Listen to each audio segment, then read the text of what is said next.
matur nuwun. Mbak siapa tadi? Mbak Ica ya, yang di belakang PHII itu. Aci, Pak. Oh, Aci, ya Mbak Aci. Mas, Bisa di-share screen-nya. Sebelumnya selamat malam, Bapak-bapak, Ibu-ibu. Semoga tidak bosan dengan apa wajah-wajah dari Komda Jawa Tengah yang hanya itu saja, karena kami bertuju dan apa namanya ya mau nggak mau puterannya akan menjadi sangat cepat itu sabtawaranya.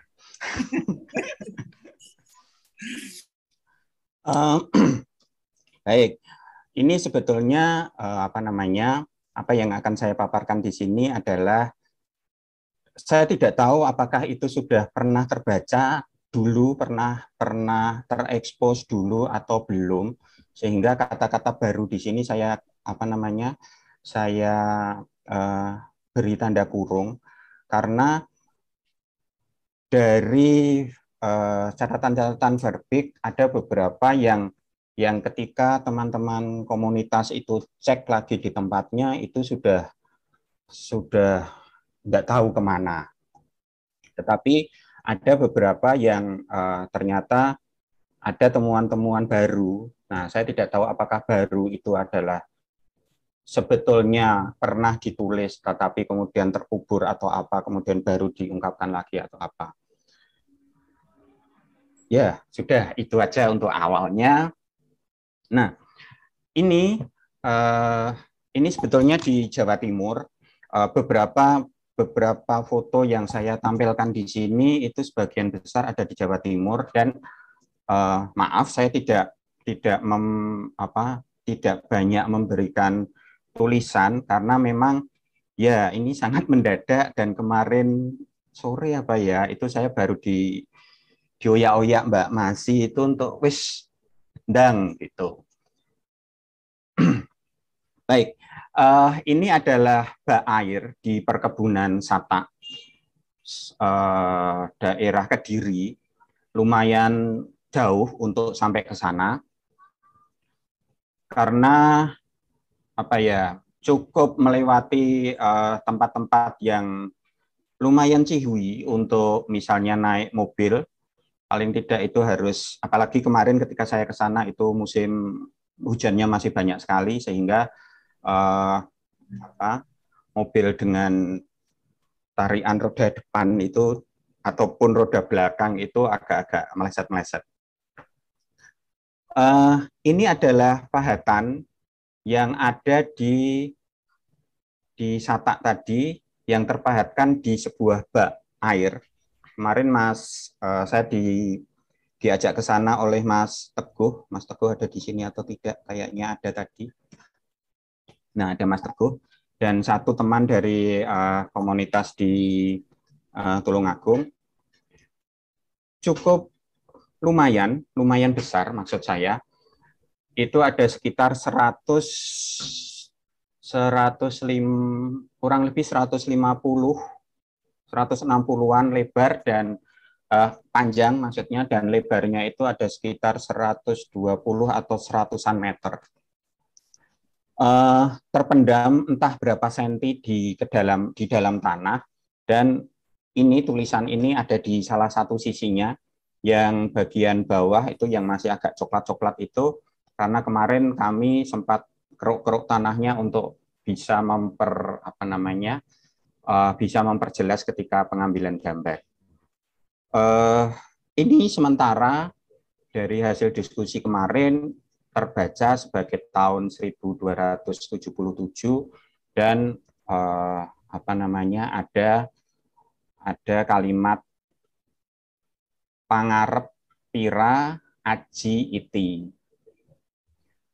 Saya tidak tahu apakah ada apa dengan aji, mungkin berhubungan dengan Hayam Wuruk karena masa itu adalah masa-masa pemerintahan Hayam Wuruk, tetapi yang jelas ketika melihat besarnya benda itu sangat besar pula kemungkinan bahwa posisinya masih in situ. Mungkin itu ada berapa ton ya, itu gede banget itu soalnya. Monggo slide selanjutnya itu ada sekedar gambaran dari batu ini. Monggo Mbak. Nah, ini sebelumnya. Nah, ini adalah ada satu penampakan dari teman komunitas dan satu penampakan lagi itu adalah apa namanya bak airnya itu. Bak air ini seperti tadi sudah saya singgung tidak tahu berapa kedalamannya, tetapi salah satu pahatan hurufnya itu ada di satu sisinya. Monggo Mbak lanjut. Nah, ini juga ada bak air lagi. Ada bak air lagi yang ada di perkebunan sebentar. Nah, ada bak air lagi yang ada di perkebunan Damar Wulan, masih di daerah Satak Kediri, tetapi berbeda tempat. Jadi mungkin ada kalau di peta sih mungkin terpisah sekitar berapa itu ya 5-6 cm, tetapi jalannya itu tidak bisa langsung itu, tapi harus muter dulu ke bawah baru naik lagi ke atas. Sebentar saya mau coba share untuk bentuk 3 dimensinya sehingga mungkin bisa memberi gambaran. Sebentar.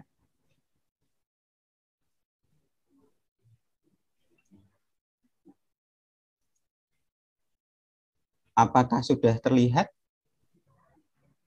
Sudah, Pak. Nah, ini adalah apa namanya? Ini adalah bentuk dari bak air itu cukup besar juga karena ini panjangnya 2,55 meter, 2,55 meter dengan lebar 1,38. Kemudian tinggi permukaan yang bisa dilihat itu kurang lebih 5,5 cm. Tapi ketika kemarin kami ke sana, masih dengan Mas Teguh ke sana, itu kelihatan sekali kalau bagian dalamnya itu masih nampak. Nah, di sisi yang lain itu terpahat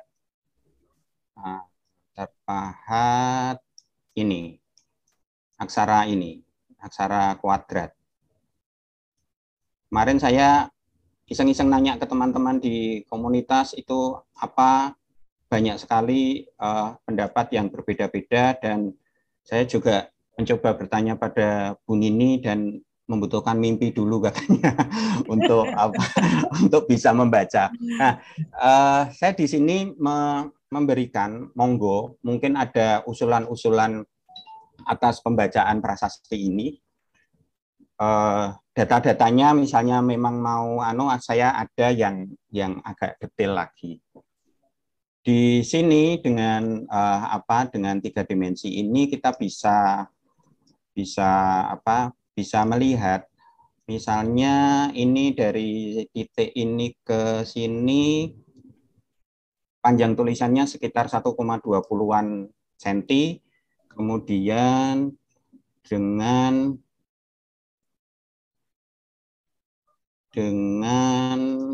panjang huruf kurang lebih 10,5 cm dan ini berapa ini? 5, sekitar 5. 10 kali 5. Cukup besar pahatannya dan cukup panjang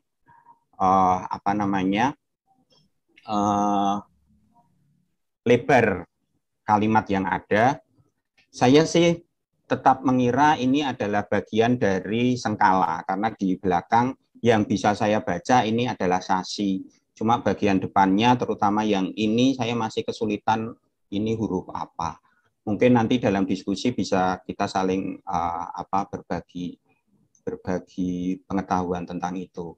Nah, ini adalah tampak dari ketinggiannya.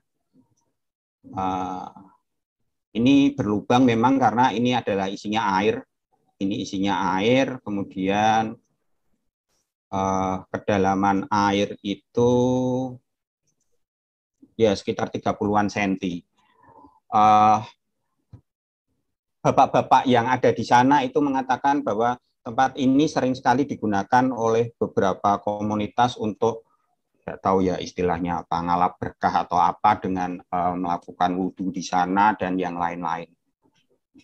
Nah, sebetulnya hal-hal seperti itu relatif memang kemudian menjaga prasasti ini untuk tetap bersih paling tidak. Tapi di sisi lain, misalnya ada golongan-golongan yang memang tidak setuju dengan hal-hal seperti itu, ya akan menjadi musibah bagi benda ini karena kemungkinan besar perusahaan-perusahaan itu akan terjadi.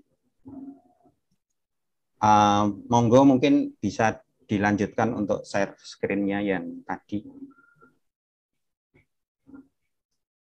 Nah, ini adalah apa namanya foto dari prasasti tadi. Monggo kita diskusikan bareng-bareng di sini atau kapanpun. Dan misalnya pengen data lebih banyak tentang benda ini, saya sangat terbuka untuk berbagi data itu. Monggo Mbak, lanjut.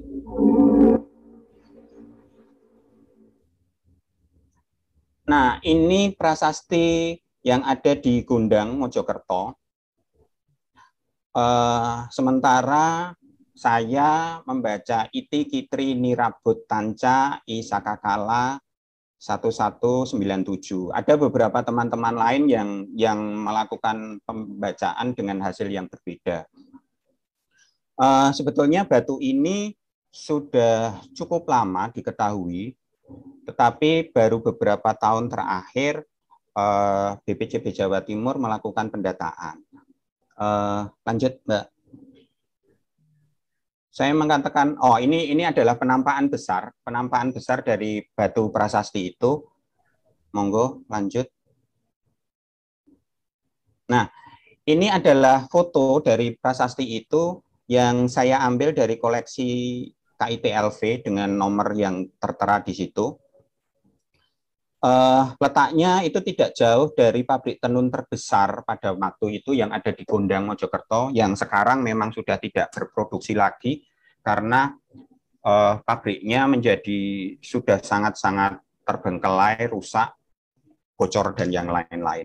Nah, saya mendapatkan informasi tentang pabrik tenun itu dari tulisannya Peter Post tentang bagaimana peran keturunan Arab yang ada di Jawa terutama pada tahun 1930-1945. Monggo lanjut. Nah, ini adalah prasasti yang ada di kuburan Karanglo, Karangpandan, Tawangmangu, yang sekitar berapa ya, 9. Saya mendapatkan berita itu sekitar 2019 atau 2020 begitu, dan sudah ditinjau oleh teman-teman BPCB Ragen kalau nggak salah, karena saya mendapatkan informasi ini pertama dari chat pribadi teman-teman komunitas yang ada di sana, dan kemudian marak ada di Facebook, dan ketika saya sempat dolan ke sana ternyata posisi batu itu posisinya terbalik. Cuma sayang sekali bagian bawah yang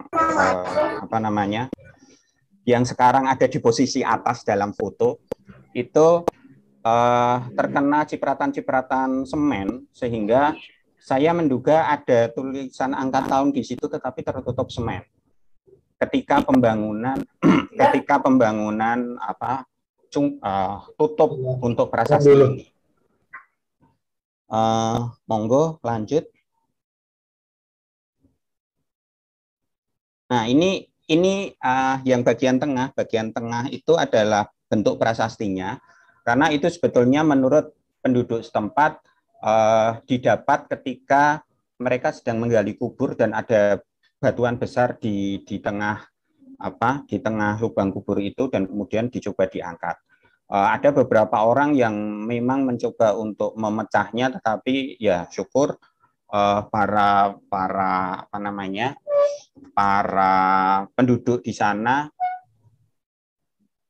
dan beberapa pemuka masyarakat di sana bilang iki ono tulisannya gitu. Jadi memang kemudian disingkirkan dan beberapa saat kemudian diberi cungkup.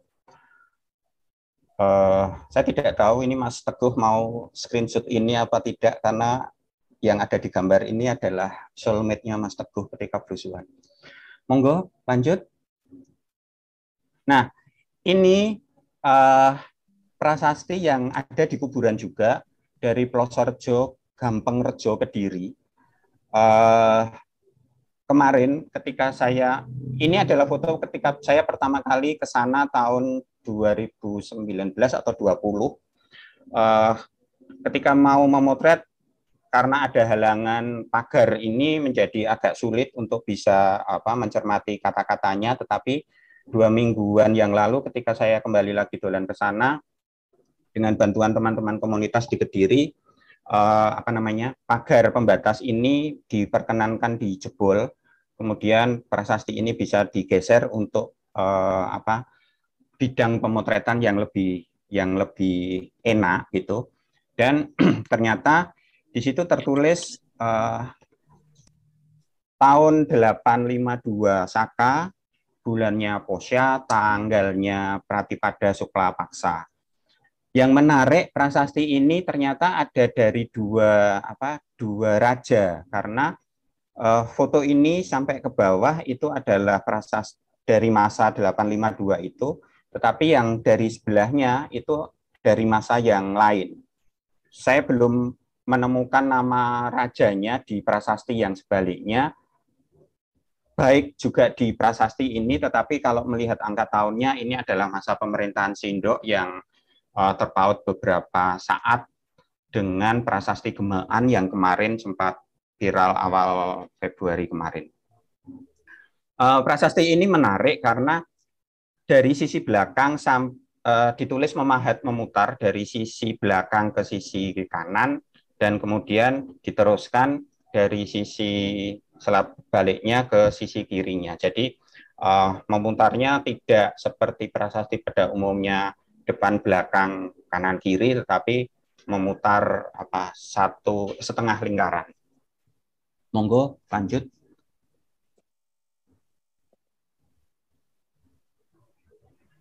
Nah, ini adalah prasasti lain yang ada di Ponorogo, prasasti Kasugian. Saya bilang Kasugian karena memang ini ada di desa Kasugian, terpahat di satu buah batu yang lumayan besar, sekitar 2 kali 3 sentian, dengan dengan pahatan ada angka tahunnya 1303 atau 130 berapa itu. Mungkin Mbak Aci bisa klik tautan di atas itu.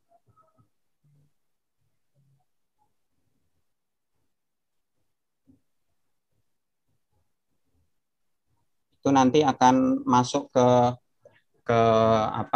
bentuk 3 dimensi yang bisa memungkinkan untuk diputar-putar. Bisa enggak, Mbak? Belum bisa, nggih.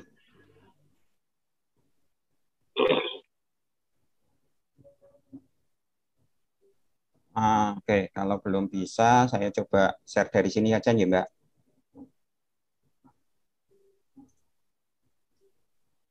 Nah, itu bisa diputar-putar, terserah mau diputar kemana atau mau di zoom in atau di zoom out, sehingga bisa melihat lebih jelas lagi tentang tentang bentuk-bentuk pahatan huruf yang ada. Kayaknya terbalik itu, Mbak. Nah, pahatan-pahatan yang ada. Ini sebetulnya juga yang sedang saya lakukan bersama beberapa teman-teman komunitas untuk kemudian mengumpulkan data-data prasasti untuk kemudian dibuat digital, dalam bentuk digital 3 dimensi, dan Syukur-syukur nanti mempunyai apa namanya, mempunyai server yang cukup besar untuk menyimpan semuanya ini. Ya, kayaknya sing kuwi iku storage ki beda meneh. Sing monggo. dilebokke ning ruangan khusus ki beda meneh. Kuwi mlebune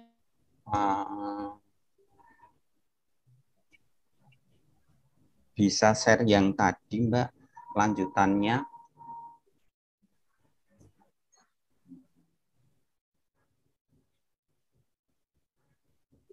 Nah, ini adalah prasasti juga dari Ketro Ponorogo.